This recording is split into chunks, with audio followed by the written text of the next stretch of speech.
He gave me an ultimatum in front of 50 guests. Accept my ex on our honeymoon, or it's over. My answer destroyed everything. But before I get to that moment, that single second where everything I built over 4 years evaporated, I need you to understand one thing. I wasn't the kind of woman who said no. The grand hall of the Riverside Hotel was decorated with white and blue hydrangeas. 50 people, family, friends, coworkers, squeezed around round tables covered with ivory linen tablecloths. The engagement dinner 3 weeks before the wedding. I had spent months planning every detail. The flowers, the menu, even the background playlist. Soft bossa nova, nothing too intrusive. Kevin looked handsome that night. A navy blue suit I had helped him choose, a tie that matched my dress. 4 years together, and he still made me smile when he walked into a room. Or so I thought he did. My best friend Zoe was sitting to my left, picking at her salad. "You're radiant," she whispered, squeezing my hand under the table. 3 weeks, girl. 3 weeks, and you're officially Mrs. Walsh. Mrs. Walsh. I had practiced the signature. Laura Chen Walsh. It sounded good. It sounded like belonging. Kevin's father stood up first for the toast. Gregory Walsh, corporate lawyer, $3,000 suit, a big smile that never reached his eyes. To my son and his beautiful fiancée, he raised his champagne glass. May they build a marriage based on honesty, communication, and flexibility. Flexibility? The word hung in the air like cigarette smoke. Then Kevin stood up. My heart sped up, that good kind of speeding up, that sweet anticipation of hearing the man you loved talk about the two of you in front of everyone who matters. "Thank you all for being here," Kevin began, smiling at the crowd. He had that charming, casual way about him. Everyone loved Kevin. "Laura and I are very excited about the next few weeks. The wedding, the honeymoon in Italy." He paused, looked at me. Something in his gaze made me stiffen, but I couldn't identify what. "But before we continue, I need to address something important, something that, frankly, should have been discussed earlier, but..." He took a deep breath. "Brittany is coming with us to Italy." The hall went silent. Not that comfortable silence of expectation, that heavy, suffocating silence where you could hear the sound of your own breathing. Brittany, his ex-girlfriend, the woman he said was just a friend now, the woman whose name popped up on his phone late at night with messages he quickly closed, the woman I had asked, begged not to be invited to the wedding, and he agreed. "Brittany is important to me," Kevin continued, his voice firm, as if he were presenting a business report. "Our friendship is essential, and for me, it's crucial that my future wife understands this." My fingers tightened around the napkin in my lap. The fabric became so taut it almost tore. Zoe whispered beside me, "What the hell?" "So here's the situation," Kevin said, and for the first time, he looked directly into my eyes. There was no warmth there. There was defiance. "If you can't accept that Brittany is part of my life, of our life, then maybe we need to reconsider all of this." The air left my lungs. Around the room, I saw shocked expressions. My mother, sitting 3 tables away, covered her mouth with her hand. My brother Alex rose from his chair, but my father held him by the arm. Kevin's mother, Diane Walsh, was smiling. Not a small, embarrassed smile. A full, satisfied smile, as if she were watching something she had long expected. "Kevin," I said softly, trying to keep my voice steady, "can we discuss this privately?"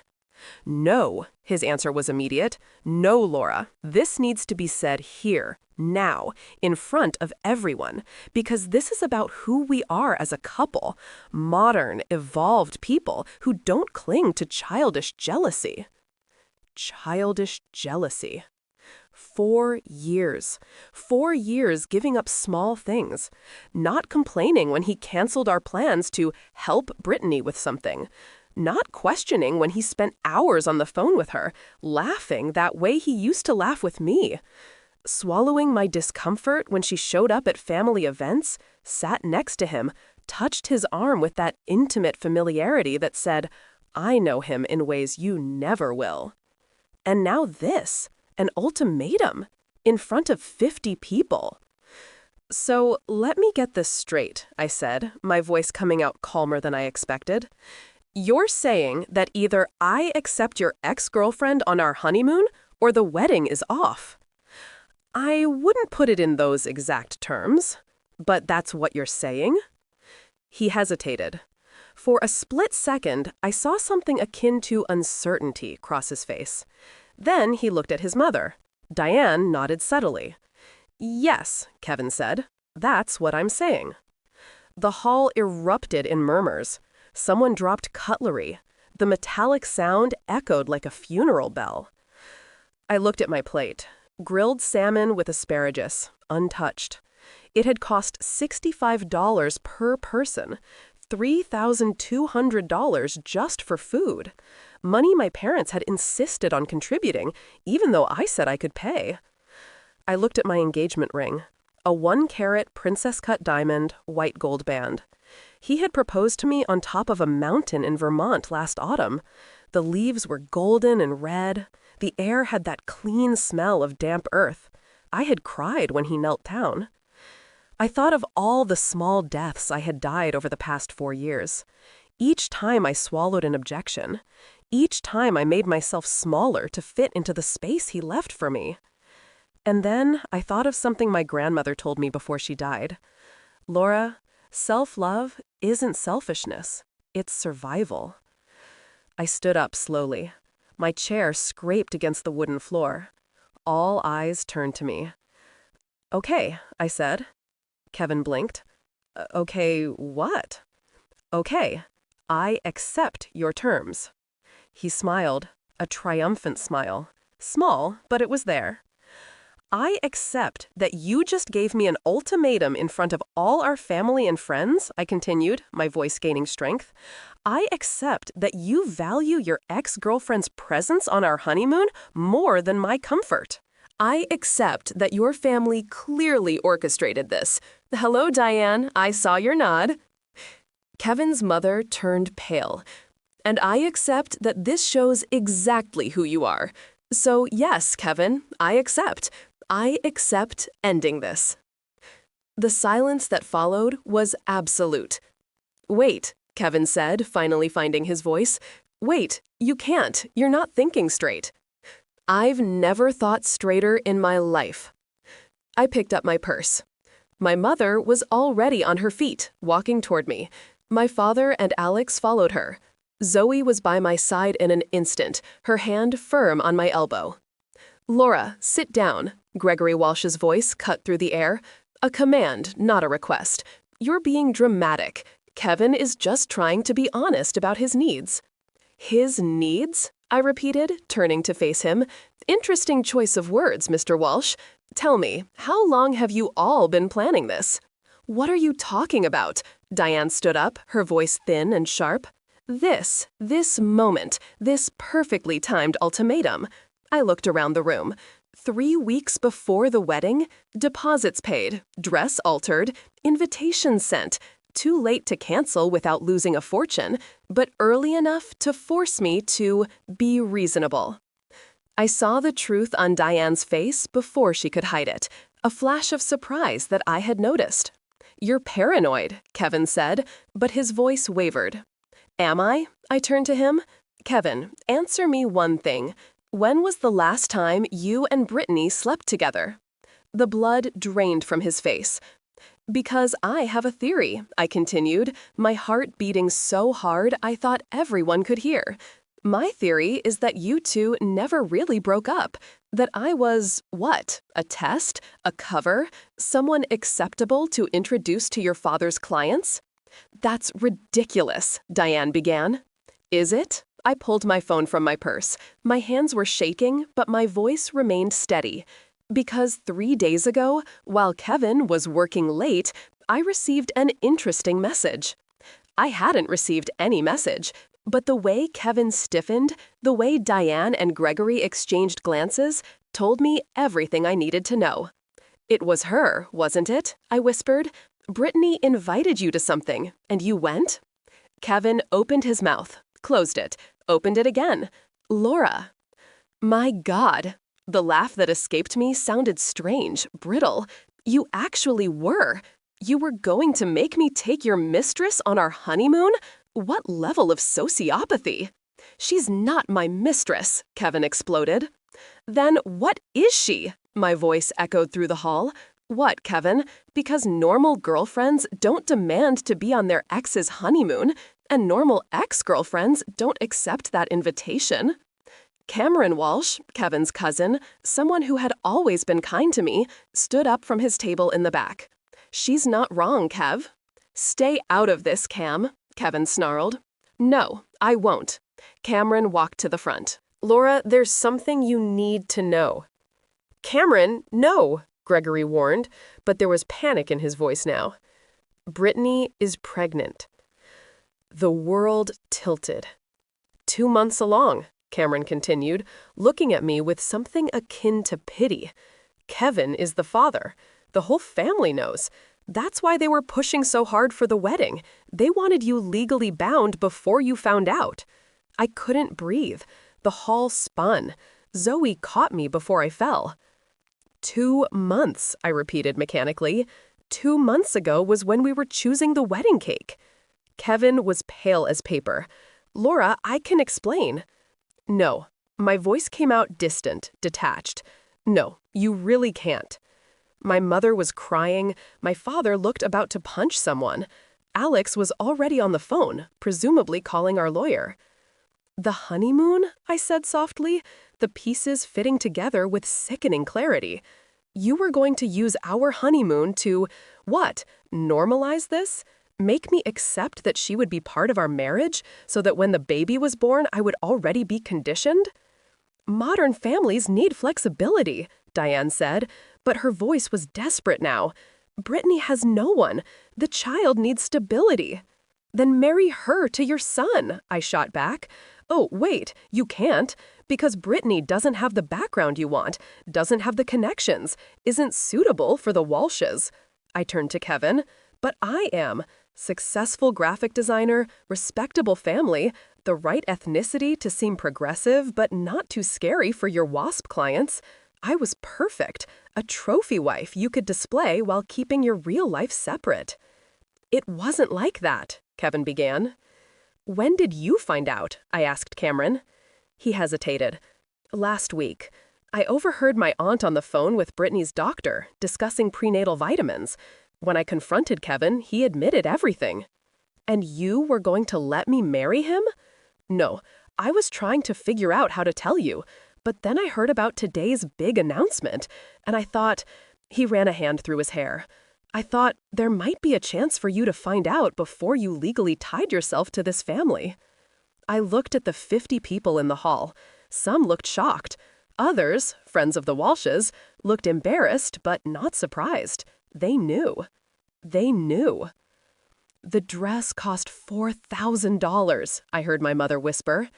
Mom, I said gently, it's not about the dress. I turned to Kevin one last time. He looked broken, but not remorseful, just caught. You know what's saddest? I said. You actually thought I'd accept it, that I loved you so much I'd swallow anything. That I was so desperate to be Mrs. Walsh that I'd settle for scraps while you lived your real life with her? Laura, I loved you. My voice finally broke. I really, genuinely loved you, and you turned it into something pathetic. I took off my engagement ring. The diamonds sparkled under the hall lights. So many empty promises captured in a cold stone. I placed it on the table, next to the untouched salmon plate. Good luck with your modern, flexible family, Kevin. I hope Brittany is more tolerant than I am when you inevitably find the next one. I walked toward the exit. My family followed me. Zoe was by my side, muttering something I couldn't process. At the door, I looked back one last time. Kevin was sitting, head in his hands. Diane was furious, speaking low and urgently with Gregory. Brittany, I suddenly realized, wasn't even there. Of course she wasn't. Why would she be? The performance was just for me. And Cameron watched me with something that looked like respect. Thank you, I mouthed silently to him. He nodded. Then I walked out the door and into the cold Boston night, leaving behind 4 years and a future that had never truly been mine. The apartment I shared with Kevin suddenly felt like a museum of lies. Each object told a story I thought I knew, but now saw with different eyes. His coffee mug on the counter, the photo of us in Cape Cod, his toothbrush next to mine. All these small domestic intimacies I had thought meant something. Zoe helped me pack that first night. She didn't try to comfort me with empty platitudes. She just methodically folded my clothes and placed them into boxes. "You're staying with me," she said. It wasn't a question. My phone wouldn't stop vibrating. Kevin, Diane, unknown numbers. I blocked them all. 3 days later, I woke up on Zoe's pull-out couch with the sun hitting my face and a strange clarity. It wasn't peace. It was something harder, sharper. Determination. "I need to know everything," I told Zoe over breakfast. Everything I missed, all the clues I ignored. She sighed, stirring her coffee. "Are you sure? Sometimes it's better." "No, it's not better. I need to understand how I was so blind." Then she told me. Small things she had noticed but never mentioned because I seemed so happy. The way Kevin always found excuses for me not to go to certain family events. How Brittany always needed him at strategic moments. Holidays, birthdays, the week I had to travel for work. "There's more," Zoe said hesitantly. "My sister works in the same building as Brittany. She said Brittany wears a necklace with the initials KW, and that when someone asked about the baby, she said she would finally have the family she always wanted with the man she loves." Each word was a knife. My phone rang. Cameron. I answered. "Laura, we need to talk. In person." We met at a cafe in Beacon Hill. Cameron looked tired, as if he hadn't slept. "My family is imploding," he began. "Kevin is staying in a hotel. My aunt and uncle are blaming each other. And Brittany, what about Brittany?" "She's furious. Apparently, Kevin promised her that you would be understanding, that you were the kind of person who valued honesty above all else." I laughed bitterly. Honesty. Funny how they use that word to justify cruelty. Cameron pushed an envelope across the table. "You need to see this." Inside were copies of text messages between Kevin and Brittany, dated over 2 years ago. "She's perfect for the facade, smart enough to impress my father's clients, but not so much that she'll question too much. What if she finds out about us? She won't. She loves me, and people in love see what they want to see." My vision blurred. Zoe squeezed my hand. "There's more," Cameron said softly. "My Aunt Diane has been doing this for decades. My Uncle Gregory had 3 affairs during their marriage. She knew about all of them. She accepted it because divorcing would mean losing her lifestyle. She was raising Kevin to do the same, find a suitable wife, but keep his real life separate. And Brittany accepted that? Brittany was raised poor, single mother, barely finished high school. Kevin represented security. She didn't mind being the other woman as long as he took care of her financially." He paused. "The baby changed the dynamic. Now she wants more. But the Walsh family would never let Kevin marry someone like her." "So I was the solution?" I whispered. "The public wife who provided legitimacy while he maintained his real life with her. And they would have succeeded if you had been less strong." But I didn't feel strong. I felt broken, used, like an idiot who had wasted 4 years of her life. "Laura," Cameron continued, "I need to warn you. My family will try to destroy your reputation. They're already spreading stories about you being unstable, controlling, having a meltdown at dinner for no reason." "Of course they are. But there were 50 witnesses, and I have something that can help." He pulled out another envelope. "An audio recording of a conversation between my aunt and Kevin 3 months ago, planning how to condition you to gradually accept Brittany." I listened for 5 seconds before turning it off. Diane's voice, clinical and cold. It's like training a dog, Kevin. Small rewards for desirable behavior, subtle punishments when she questions. I vomited into the trash can next to the table. When I finally stopped shaking, I looked at Cameron. Why are you doing this? They're your family. Because I've watched what this family does to people. I've watched my aunt transform from a vibrant woman into an empty shell who measures self-worth in expensive jewelry and envy disguised as charity. His eyes filled with tears. And I watched you over the past 4 years. I saw you becoming smaller, quieter, always apologizing for taking up space. I couldn't let that continue.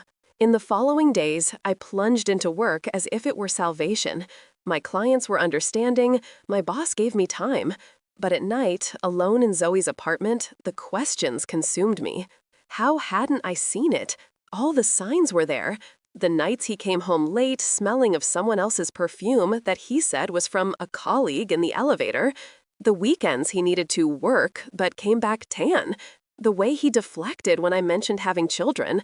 I'm not ready yet, while planning a child with another woman.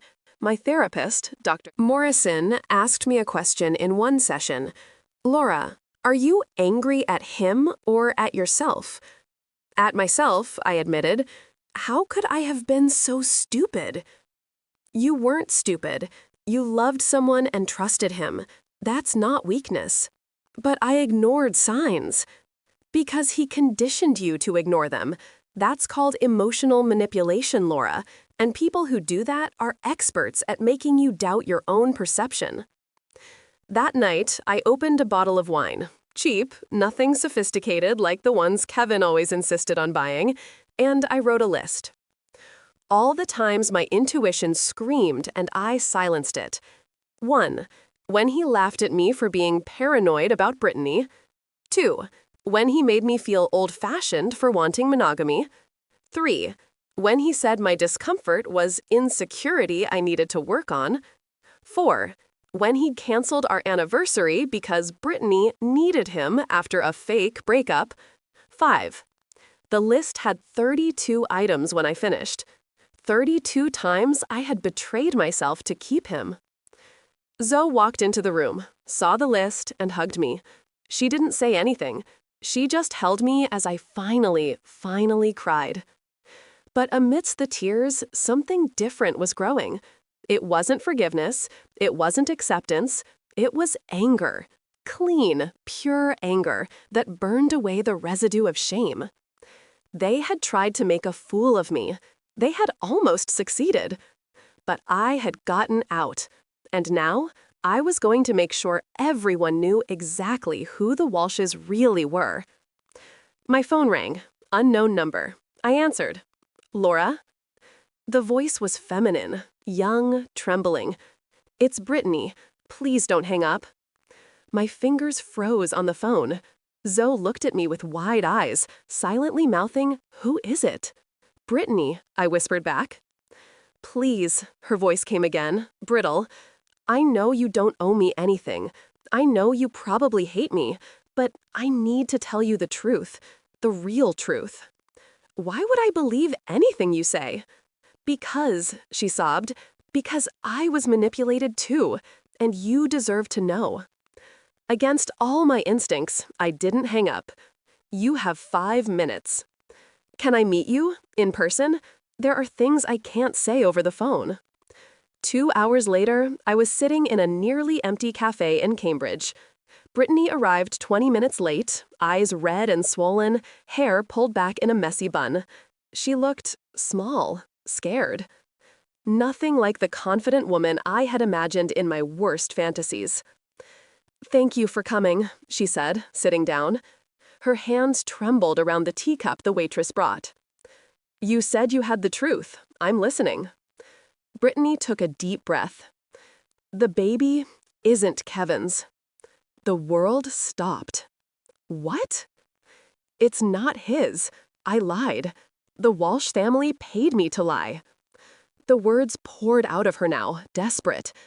"Diane offered me $200,000, $50 when I confirmed the pregnancy, $50 when you accepted the arrangement, plus $100 after the wedding." My mind struggled to process. But Cameron said. Cameron heard what they wanted him to hear. Diane made that call knowing he was in the house.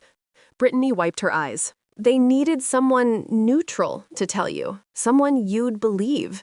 Cameron was always the too good, too moral cousin. If the information came from him, you'd believe it without question. My God. Zoe, who had insisted on coming with me, covered her mouth. So, who's the father? A guy I met at a bar, one-night stand. When I found out I was pregnant, I panicked. I have no money, no real support system.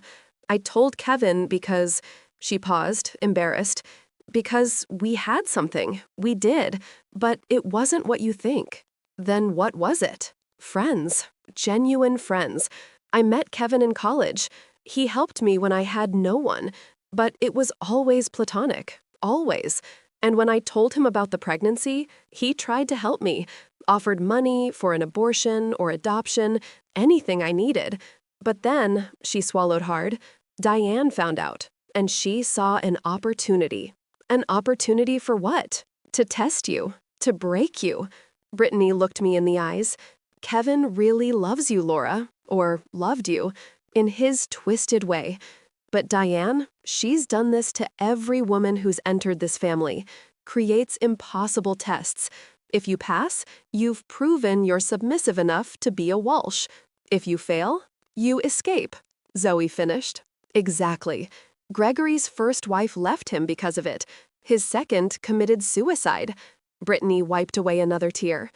Diane said you were dangerous because you were too smart, too independent, that you needed to be tamed before the wedding or Kevin would lose control.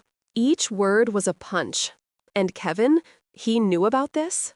Not everything. Diane manipulates him too.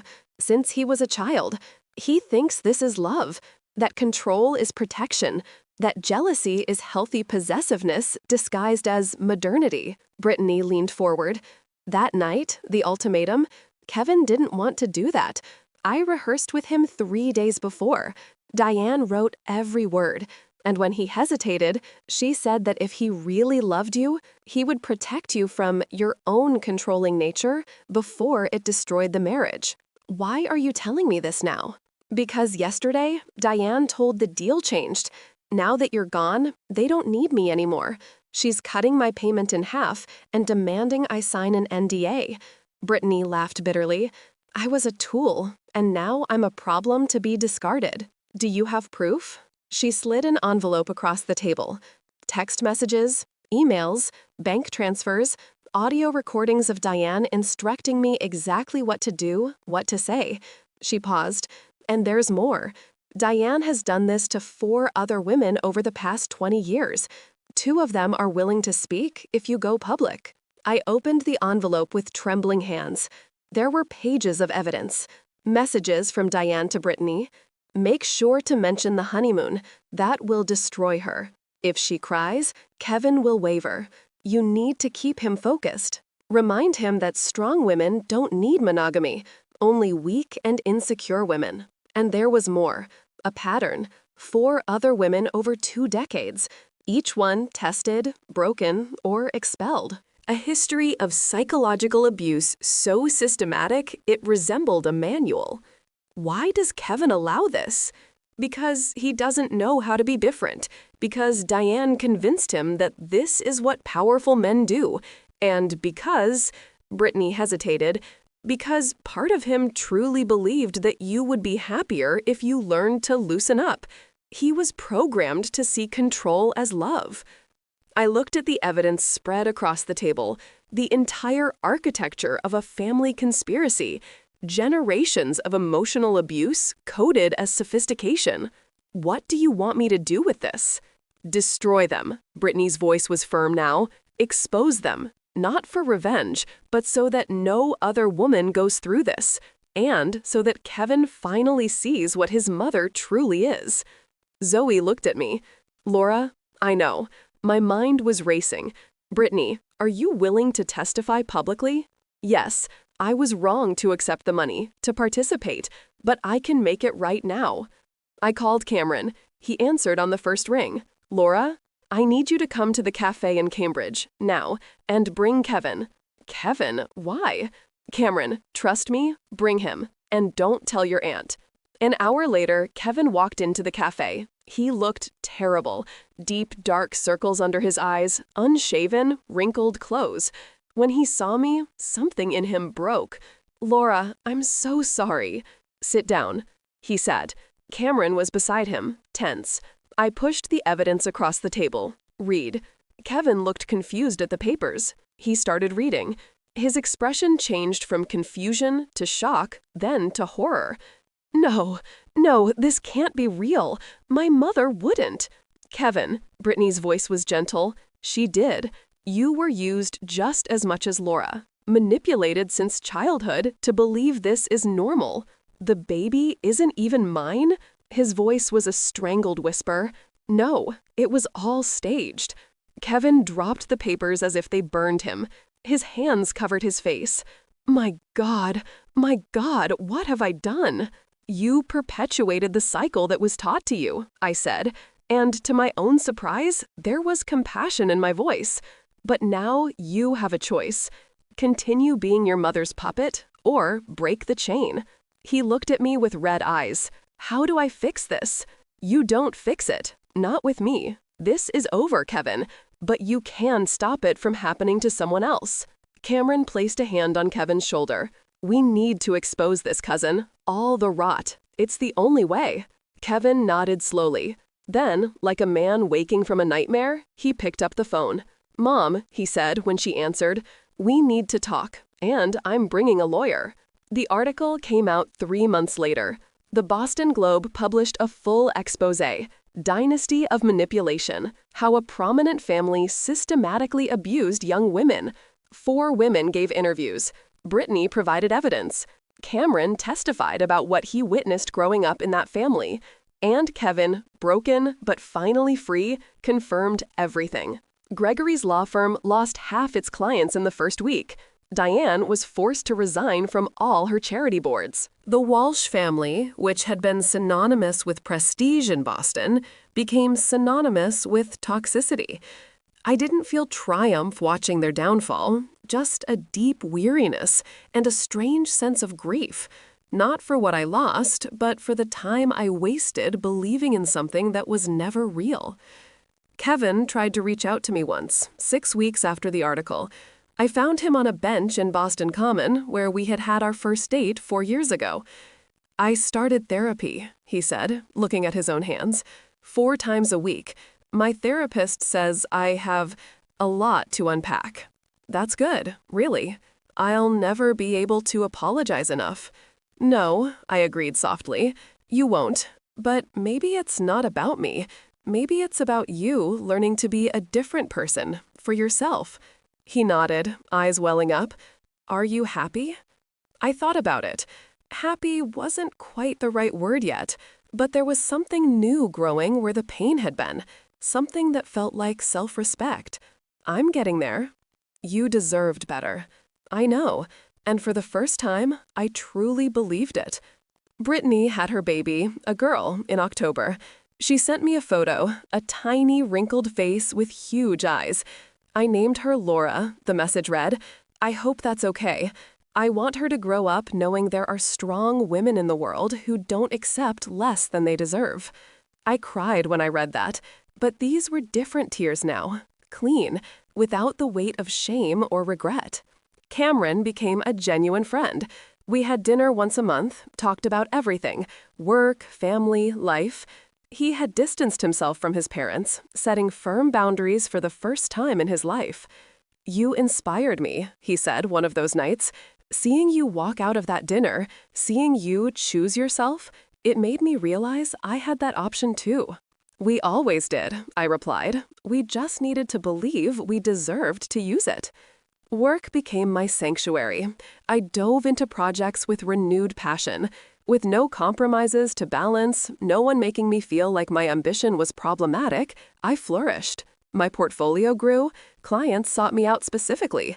6 months after the engagement ended, I received an offer to lead the design department at one of the city's largest agencies.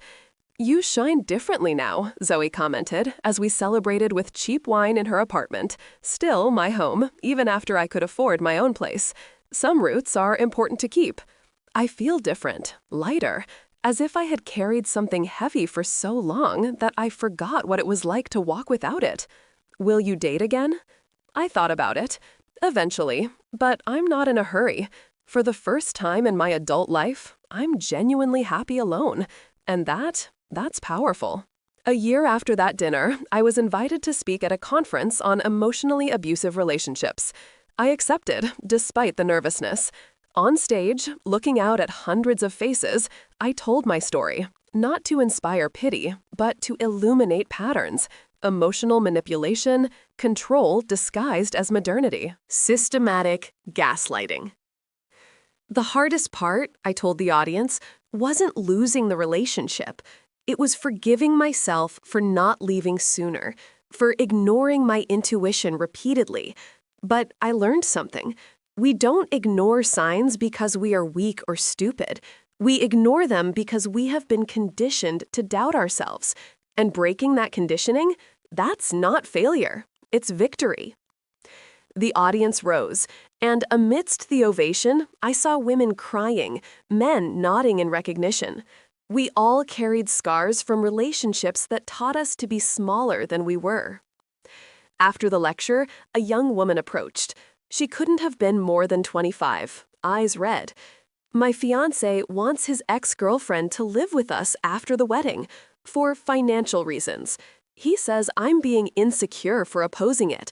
I was about to agree because I didn't want to lose him. I held her hands. And now? Now I'm going to break up with him, because if he truly loved me, he would never put me in that position. You are so much stronger than you think. You were too, and look where you are now. Where I was, standing under the bright lights of a stage, using my pain to light the path for other people, alone, but not lonely, free. That night, sitting in my apartment, my own, with furniture I chose, decor that reflected my taste, not someone else's, I opened my laptop. There was an email from Kevin. Laura, I know I have no right to contact you, but I was watching your lecture online and I needed to say thank you for not letting me continue to be who I was becoming, for exposing the truth even though it hurt. I'm in a better place now, alone, but working on myself. I hope you are happy. You deserve all the best. K. I didn't reply. I didn't need to. That chapter was closed. Instead, I opened a new document, and I started writing. Not about Kevin, not about the Walshes, but about me.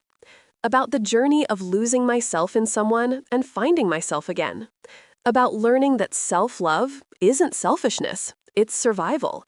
About discovering that you are stronger, broken, and rebuilt than you ever were whole but diminished. The words flowed like never before. Hours passed. When I finally stopped, the sun was rising through my window, painting the sky pink and gold. A new day, a new life, built not on someone else's promises, but on my own strength. I had entered that dinner as Laura Chen, the bride. I had left as Laura Chen, the broken woman. And now? Now I was just Laura, complete, whole, free. And that was more than enough. This story shows us that sometimes the people who claim to love us are the ones who hurt us the most, not out of pure cruelty, but because they are caught in cycles they don't even recognize as abuse. Kevin was both perpetrator and victim, just like his mother before him. But true power lies in recognizing when we are being diminished and having the courage to leave. Laura didn't destroy everything that night. She freed herself. And in doing so, she freed Kevin too, even if he wasn't ready to see it at that moment. Families can be toxic. Relationships can be gilded cages. And sometimes the greatest act of self-love we can have is simply to say, no, this is not enough. I deserve better. Because you deserve it.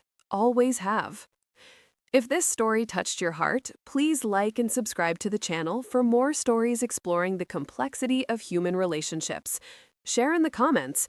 Have you ever had to choose between love and self-respect? How did you find the strength to leave? And always remember, you are stronger than you imagine, more resilient than you believe, and you deserve a love that doesn't demand you shrink to fit. Thank you for being here. See you in the next story.